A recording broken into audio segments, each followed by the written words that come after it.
Welcome to the first episode in 2026 of the Emotionally Intelligent Parenting Podcast. Oh my gosh, you're in the right place for the time of year. If you're a parent or maybe even a therapist or an educator, if you live or work with kids, this podcast is for you because I know, you guys know that kids are like a ball of emotions.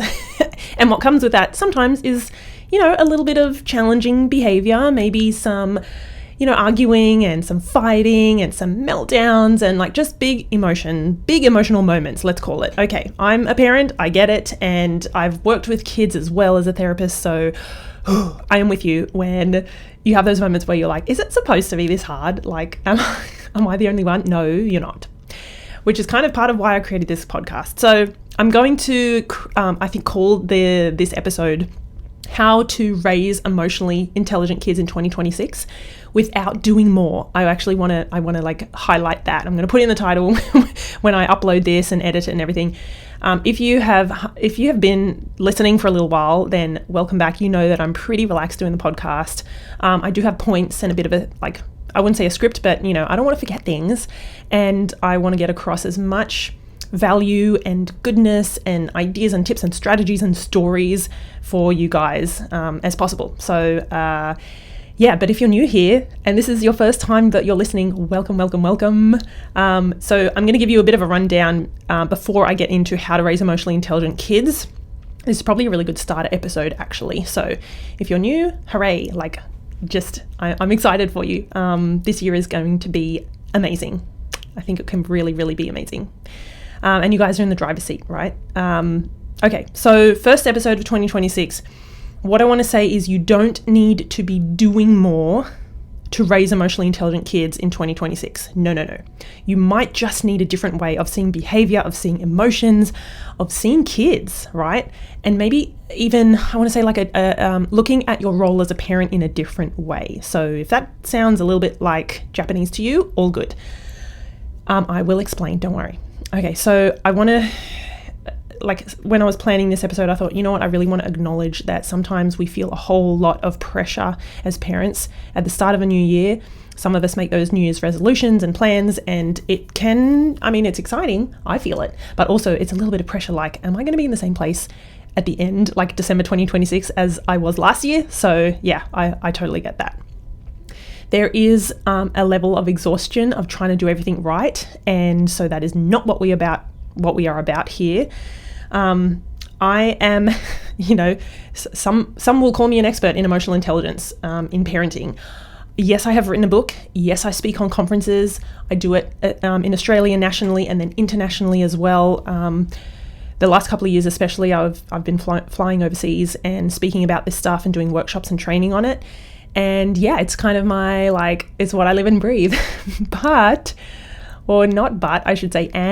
at the same time, I'm first and foremost a mum, and that means I'm human, and I mess up and I stuff up and I snap and I tell off my kids, and then I feel guilty later. And so I'm right there with you guys that I firmly believe that learning and embodying and being emotionally intelligent as a person does not mean that you have to be perfect all the time, a cool, calm, collected, Zen 24/7. We're not robots. So I just wanted to get that out the way. I'm here in Sydney, Australia, and yes, I'm the host of the podcast. Tick, tick, tick, get all that stuff out. I've said that I've written a book on this. I'll mention that a bit later. If you're, especially if you're listening in January 2026, then this might be a time where you're like, okay, I want to dive a little bit deeper. I want to learn a little bit more. Then I'll mention From Chaos to Connection. I'll do that later. So yeah, before we begin, I want to acknowledge the Darug Nation. They are the traditional custodians of the land on which I live and work and record this podcast and these videos and everything I do. I want to pay my respects to all First Nations people, their elders, their ancestors, and I acknowledge that sovereignty was never ceded, and I stand in solidarity towards a shared future. Okay, this is going to be a good one. I want to give you clarity, not overwhelm. I want to make things really simple for you. Emotional intelligence is, I think, a whole lot more simple than people believe or think it is. It's not another thing to add to your to-do list, no way. It's more of a way of being, not doing more. So maybe that's my theme that's going to come out throughout this whole episode. Okay, let's just kind of rewind a little bit. What is emotional intelligence exactly, especially if you're kind of coming onto the podcast for the first time, but actually I think it's like it's like a good recap. I speak about this a lot on podcasts and summits and conferences and stuff, but I still find that it's helpful for me to get grounded back into what are the actual roots of emotional intelligence and what does it mean and what does it not. Lots of myths and misconceptions out there, I will say that. Okay, so emotional intelligence in a nutshell is your ability to be aware of your own emotions and those of others in the moment, and to be able to use that information to manage yourself well, basically. So manage your behavior, manage your decisions, make good decisions, not splash out how you feel on other people and blame and things like that. But it really is that knowing my own emotions, but also understanding and honoring that, for example, my husband or my kids or my neighbor or my co-workers, they also are emotional human beings and they are going through stuff that I don't know about. So it's about noticing, it's about naming emotions. We know there's a whole lot of research around naming emotions, how we're feeling in the moment to decrease or like settle some of that emotional intensity and the heat that we feel. It's also about responding, I want to say, thoughtfully and intentionally rather than just reacting. A lot of the time we talk about respond, not react. I've even taught it to my kids. Sometimes they'll say it back to me and I'm like, thanks for that. But it's really cool. Also, this is something I learned back in my therapy days. I was a speech pathologist for 10 years before I moved into emotional intelligence. And we often talked about the fact that behavior is communication. It is not defiance. And so many people still get that wrong. Sometimes, to be honest, I still get that wrong with my husband. And I'm like, why are you being so snappy? Or why didn't you remember to do this? And are you trying to make my life hard? And I'm like, hang on, Steph, rein it in. I forget and I'm human. But I will stand by this. It's like the hill I will die on. Behavior is communication. And just a little disclaimer here. I don't want you to think that when your kids are behaving a certain way, let's say they're really dysregulated, they're really upset, or they're overwhelmed and they're overloaded and they're in meltdown mode, please don't think that is intentional, thoughtful communication, like they are melting down or having a tantrum just so that you know they're really mad at you. No. Anyway, that's a big conversation for another time. I think I've done episodes on that, so you can go back through the last couple of years and have a look. But yes, let's just leave it at behavior is communication. It is not defiance, no matter how much it looks like it is. Okay, so emotional intelligence also lives in everyday moments, like it is everyday stuff that we are doing and just mindful of here in our little tiny house.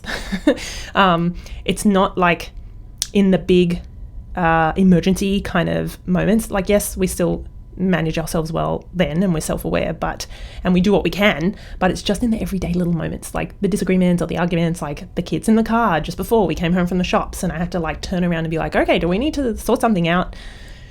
Anyway, this stuff is the foundation of what I teach in my work, in my writing as well, in the book From Chaos to Connection.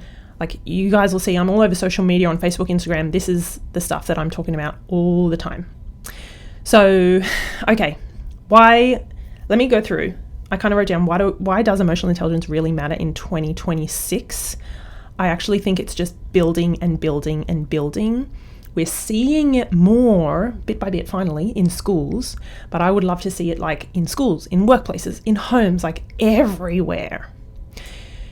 I think it goes without saying, kids now are growing up in a faster, louder, more dysregulated world. There is so much stimulation. There is so much more pressure than ever before. There is less space to process feelings, like less time and space, and we don't prioritize it. And there are less gaps in the day. Like if you think about, some families do so many after school activities. And don't get me wrong, like our kids are in them too. But we're very mindful of how many. It's literally one each, actually. Our oldest does basketball and our youngest does gymnastics. Anyway, so I wonder what you guys think about that. What you think about this idea that academic success without emotional skills is, how do I say, it's a fragile place to be for a human. If you are prioritizing or focusing on, or your kids are super academically successful, I mean, wonderful, great. And can you just keep in mind, or maybe look at focusing a little bit more. I'm trying to pick my words carefully, you guys can see.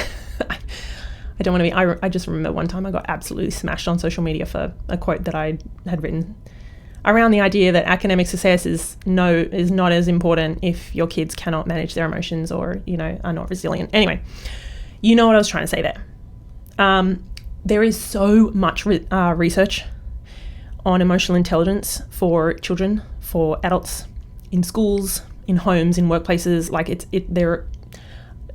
oodles, right? I had Professor Mark Brackett on months and months ago now. He is the founding director of Yale's Center for Emotional Intelligence, and man, like, go back and find that that interview. It was amazing. Him and his team obviously are doing amazing work.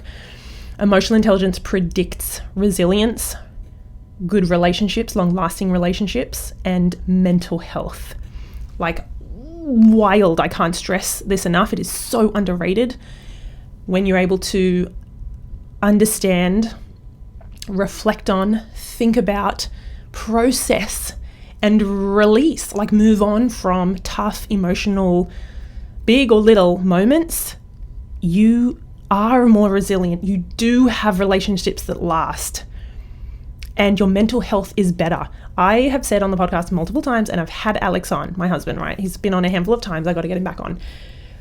We would have, no joke, I'm sure we would have separated or divorced multiple times if we had not discovered and just bring emotional intelligence into our relationship. Us together, and our kids, but just us, honestly. It has helped me to take things way less personally, to move on from disagreements or arguments. It's actually also helped me to speak up and communicate more healthfully and assertively. And it's helped him to cool. He was so hot-headed. We spoke about that on the podcast. Anyway, so yeah, you guys can see why I love it so much. We do not need tougher kids.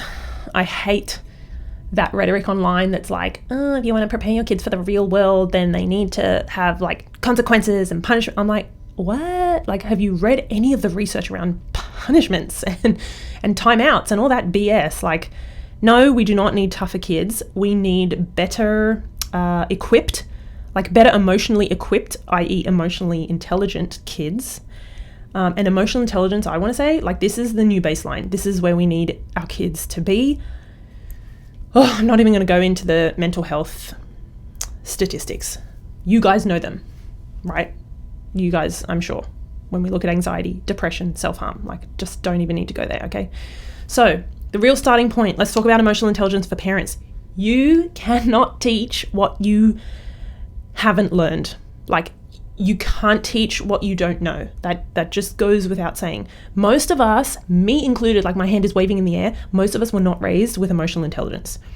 Most of us were raised with it either being punished out of us when we were emotional, upset, angry, afraid, sad, right? Or maybe it was just shoved down, swept under the rug. That was me, swept under the rug. So when we are reactive, this is human. It's not a failure. And yet there is so much we can do to unlearn some of those habits and those skills and relearn new skills. I think that's chapter 2 in my book, learning and unlearning. What do we need to unlearn around emotions and the way we see kids and our own emotions? So I am a huge advocate for the fact that calm is not the goal. I already talked about that. Your ability to understand and honor and move through emotions and repair when you need to, that is the goal. Owning your behavior, communicating healthily, being honest, being open, being vulnerable, even though it sucks. That stuff, I think, is the goal.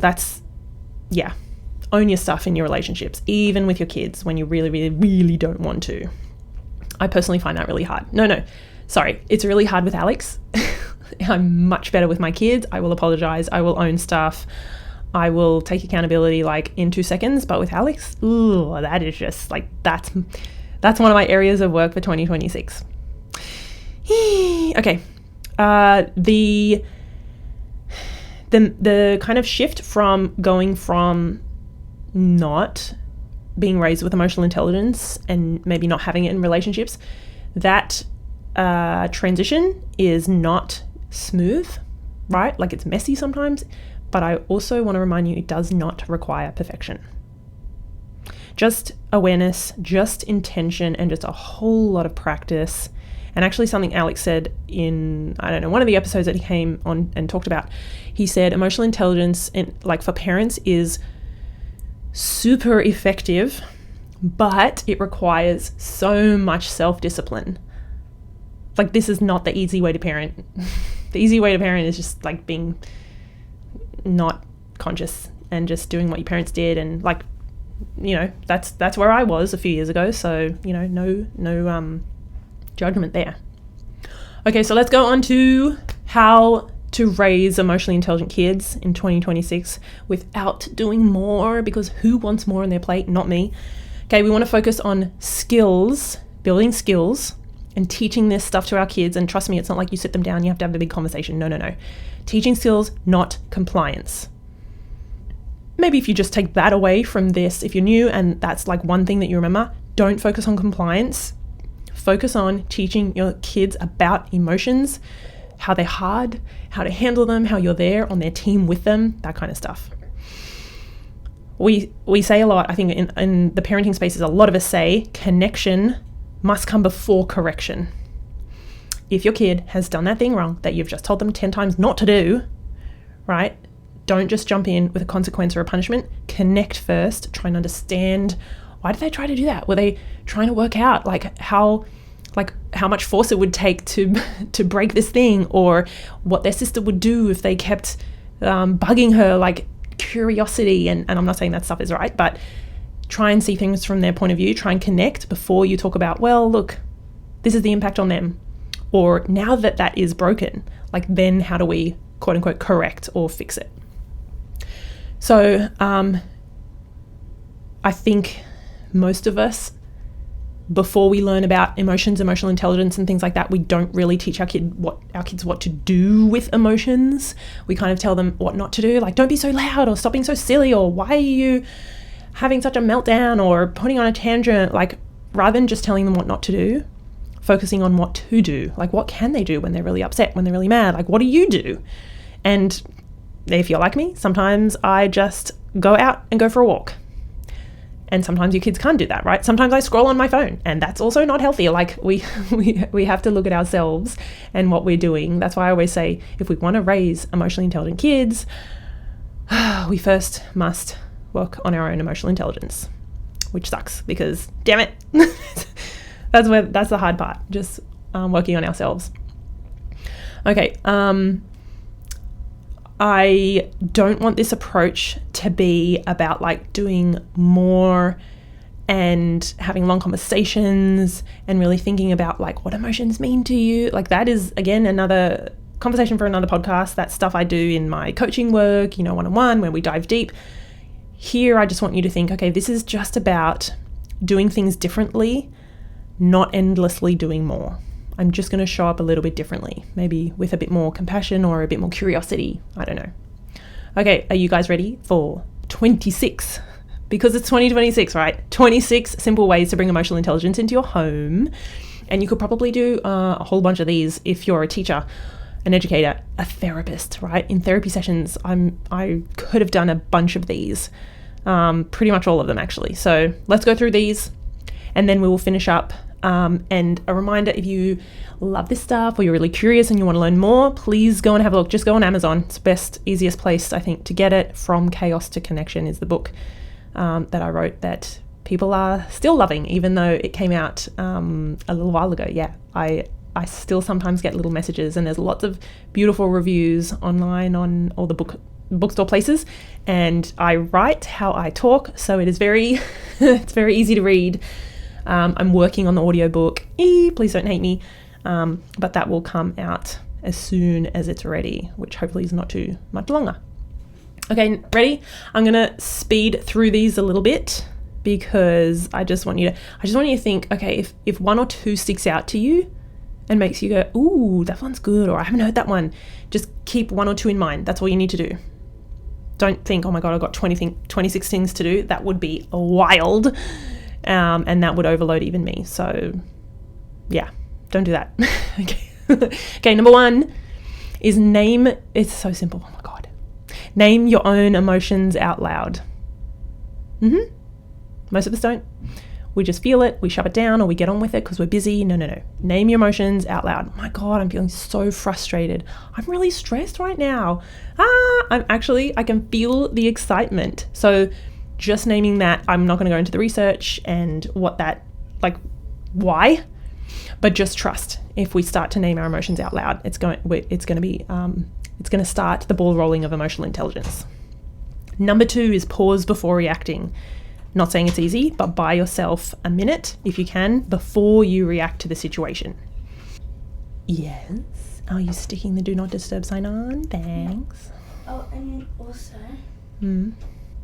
how long are you going to be? 5 more minutes. Okay. Thank you. I knew we would have a kid interruption. I was like, just wait. They're like magnets. Okay. Number 3 is breathe first, speak second. This is going to help you to pause before just reacting from frustration or anger. Breathe first, like literally take a breath. There's some neuroscience in there, calming your nervous system, but breathe first, speak second. That's a simple one to remember. 4 is validate feelings before setting any limits. Kind of spoke to that earlier around correcting, connect before correct. Validate their feeling, even if you don't agree with how they feel, because you're overreacting. You can still validate and honor or accept how they feel, the other person, whoever that is, before you launch into, well, that's not okay to hit, and it's never all right to, and we always have to brush our teeth, whatever. Validate their feelings first. 5 is use fewer words in heated moments. Just get in the habit of zipping it. Is really hard, but so powerful. 6, apologize when you mess up. These are not easy. By the way, I should have said a disclaimer. Well, I did say pick 1 or 2, but apologizing when you mess up, some of us never, ever got apologized to. The amount of parents that I've coached on Zoom who say, oh my God, as a kid, I never got a sorry from my parents for yelling, smacking, blaming, this, that. And I'm like, it just, in the 80s, 90s, it was not a thing. Number 7 is talk about emotions outside of conflict. In conflict, we know emotions run high and the logical, rational part of our brain kind of goes offline. Same with our kids. So talk about emotions just naturally, incidentally, outside conflict. 8, teach that all feelings are allowed, but not all behaviors. I actually say this verbatim to my kids. I'm like, hey, all emotions are okay, but not all behavior is. Harmful, hurtful, dangerous are my go-to. And I'm like, if it's unsafe or dangerous, I cannot let you. So yes, you're allowed to feel whatever. People actually, you know what? On social media, I've also been attacked for this. I think it just comes with the nature of being on the internet. People really disagree. They're like, no, there are some bad emotions and there are some emotions that should not be allowed. I'm like, are you crazy? Anyway, I'm not going to go into it. Woosah. Okay, number 9. Replace things like stop crying with I'm here. Let it out with me. That kind of thing. Number 10, set clear but calm, compassionate, that's a good word, boundaries. So yes, they can be clear and they can be non-negotiable. Yes, you must, brush your teeth, or no, you cannot hit or swear or whatever, but you can do it calmly and with compassion. You don't have to rule with an iron fist. 11, hold limits without lectures. I used to lecture so much and then I'd realize my kids would just tune out. If you can say things in 3 sentences, gold. 12 is ask your kids or maybe your partner, hey, what do you need right now? What do you need right now? Really, really powerful question. And it takes the spotlight off us and onto them, saying, whatever you need and what you're going through or however I can help, you let me know. Okay, 13 is teach kids how to calm their bodies. Again, there's some neuroscience behind this, but we often don't teach our kids. We don't even talk about how can they calm down or what can they do when they're feeling really, really mad or overwhelmed or stressed or whatever it is. 14 is normalize frustration and disappointment. I said that one a bit weird. Normalize frustration and disappointment. They are sucky emotions. They are very unpleasant, uncomfortable, like they're not bad, they're not wrong, but yeah, they are really hard to handle and they feel awful. But if we normalize it, then it kind of takes away some of the, the power they have over us or the intensity of them. Okay, 15 is focus on problem solving, not punishment. Gosh, this is one of my favorite. I've talked on the podcast before about punishment, the research behind it, like what can we do instead? How do we actually teach our kids to learn skills, how to treat one another, and so on and be responsible. Focus on problem solving, not punishment. It's kind of a good one because it's got alliteration. Problem solving, not punishment. Reflect feelings back to your kids. This is 16. Reflect how your kids or that other person feels instead of just like jumping into fix immediately. I remember having a dad once coaching a dad, and I remember him saying, I am a fixer. I fix things. And he had 2 girls, and he was like, they have emotions, and when they're upset or mad, I just want to fix. And I'm like, stop it. He was like, okay, like it's going to be hard, but yeah. Number 17 is model respectful disagreement. Really hard. Maybe you grew up with a lot of yelling, a lot of name calling, a lot of blaming, shaming, throwing under the bus, like bringing up old stuff, dredging. Maybe if it's really hard for you to model respectful disagreement, like that's not what I saw happening, or that's not how I remember it, or that you're getting it wrong. What I meant was like having clear conversations. If that's really hard, maybe take some time to reflect on what would I like it to look like when we argue or we don't see eye to eye. And there's heaps of there's stuff online, there's my stuff, there's people on TV, movies, there are some terrible ones, but sometimes I watch, shows and I'm like, wow, that was really mature. Like that's obviously not real. Like it's scripted, it's Netflix or something. Anyway, 18, I love this one. Talk about mistakes as learning. I think that's a lot more, mainstream now. Yeah. Talking about the fact that mistakes are learning. They're not bad, but yes, they can feel uncomfortable and sometimes it sucks. But they help us learn. Like everyone makes mistakes. Okay, number 19 is help your kids, especially kids, to notice their body signals. I have talked about interoception, one of the 8 senses on the podcast. OTs are brilliant. I've got a couple of really close OT friends from back when I was a speechy, and we talk about interoception. I love it. I wish I learned about it more, and I'm teaching both my kids about what does it feel like inside my body? What are some of those signals and the sensations and the signs that can help me know or understand a bit about what I'm feeling and what I need? So help your kids to notice body signals is huge. 20 is reduce shame-based language. Ooh.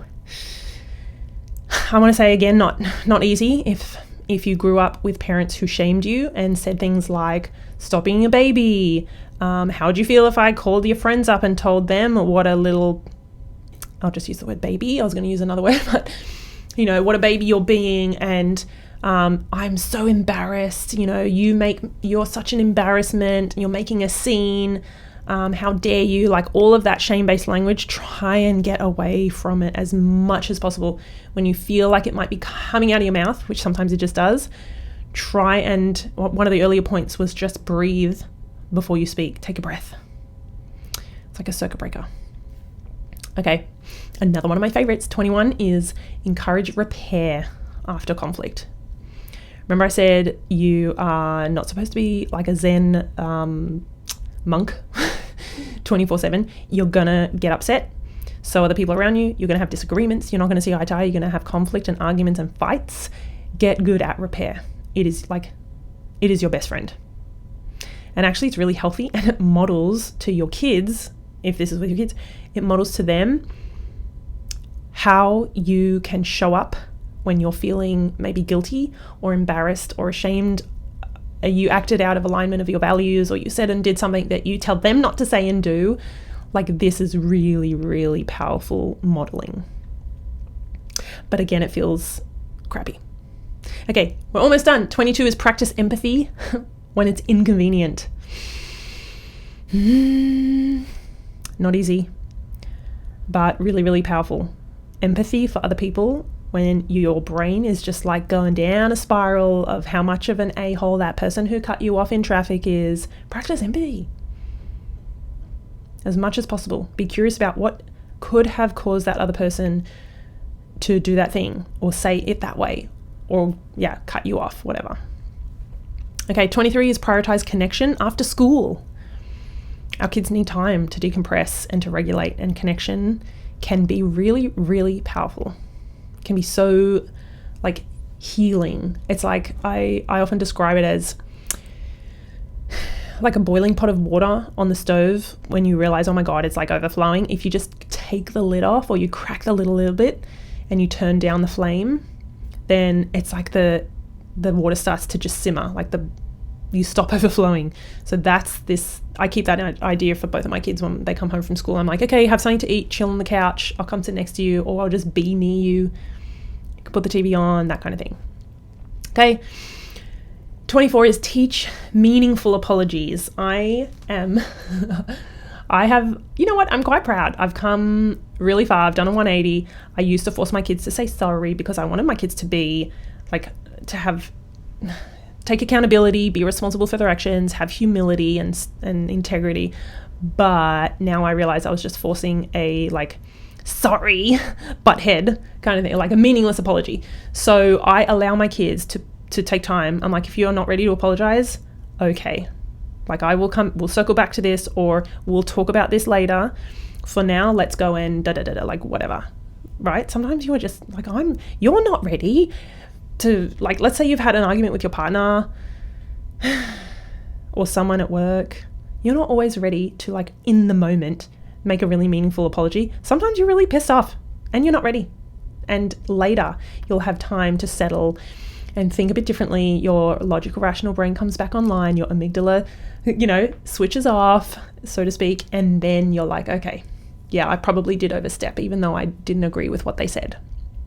2 more. 25 is allow discomfort without rescuing. I kind of spoke a bit before. Some of us are fixers and rescuers. I used to swoop in a lot. It was really easy for me because pediatric therapist, like I get kids, I know how to connect and communicate with them. I would swoop in. I'd be like, it's all cool. Let me help. I got this. Let me show you how to do it this way. It's easier. There you go. See, done. No. The power of allowing your kids to sit in discomfort or frustration or disappointment, like any of those, even a bit of anxiety, allowing them to do so actually builds resilience. I'm not saying just like throw them in the deep end and like, well, it sucks to be you. Like you made your bed, now you sleep in it. Like it's not cold-hearted, but it's allowing a little bit of those uncomfortable emotions so that they learn that they can cope with feeling that way. Okay, last one. 26 is, this is very validating and reassuring. Choose progress over perfection. This is actually, it's stuck. Can I unblue tack it? If you guys are watching on, it's stuck. I've stuck it on my wall. It's not in this kind of context. It's in the business context because we run 2 businesses here. Obviously this one, emotional intelligence, and another one. It says progress over perfection. You don't have to do it perfectly. You don't have to be an emotionally intelligent, calm, cool cucumber all the time. Just little bits of progress. So I've talked a bit about the book only because I know it sounds like I'm reminding you again, but it's a great, easy first step, like a toe in the water. It lays out all this stuff. We do talk obviously a lot about emotions, about behavior, about our own emotional intelligence, about reparenting, but also there's stuff on consequences, boundaries, punishment, right? Like one of the last chapters is home should be a punishment-free zone. And again, that's one of the things that I got absolutely hammered about on social media. And it's just from people who just don't know. That was me. That was me 10 years ago. I didn't know. I punished my kids. I yelled at them. I took things off them. And surprise, surprise, nothing, it didn't work. So a few reminders. Emotional intelligence doesn't remove all the hard moments. Yes, it is going to be It might be a challenging year, but I think if you bring in some of these little reminders, come back to this episode, oh my goodness, you're going to see some huge change with how you move through arguments, disagreements, conflicts, stress, right? Yes, you'll still get it wrong sometimes. I do too, don't worry. It doesn't undo the work.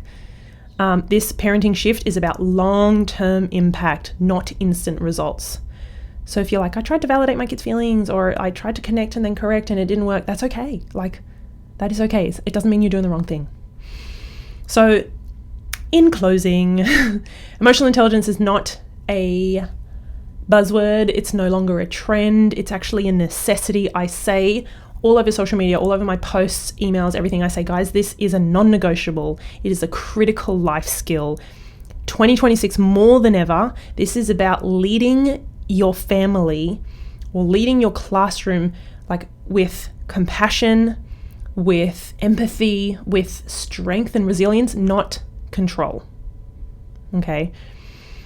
So another teeny tiny reminder, you're not like, if you think, oh my goodness, I was not raised with this and it's really hard, you're probably learning skills that many generations were never taught. So please reach out to me if you would love to hear more. If you want to talk about any of my programs, I've got online courses that you can just do in your own house, at your own time, in your pajamas. I've obviously have my book, From Chaos to Connection. It's on Amazon. I do a tiny bit of coaching now. I just don't have time. I don't have time. I've got too many projects on, but there's a lot out there.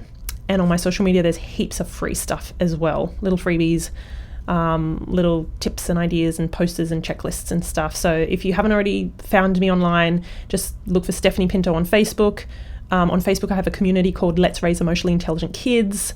That's 6 years old. Oh my God, it's 6 years old. It started in 2019, sorry. And on Instagram, I'm at emotionally.intelligent.parent. So you can find me on all the places. Thank you for listening. Please get ready for the next few episodes. They're going to be really awesome and inspiring. I think throughout January, I've got a lot in store. And yeah, I really hope 2026 is going to be amazing, full of growth. Yes, some challenges, but embrace them. Like we're all in the same boat, unless you're Mother Teresa. Like we're all on the journey together. Please don't think anyone else is more ahead than you. Yeah, we're just going at our own pace, aren't we? Okay, I'm sending you guys love. Thank you again for joining me. I will see you very soon on the podcast or maybe online somewhere. Take care, and I'll see you guys in the next episode.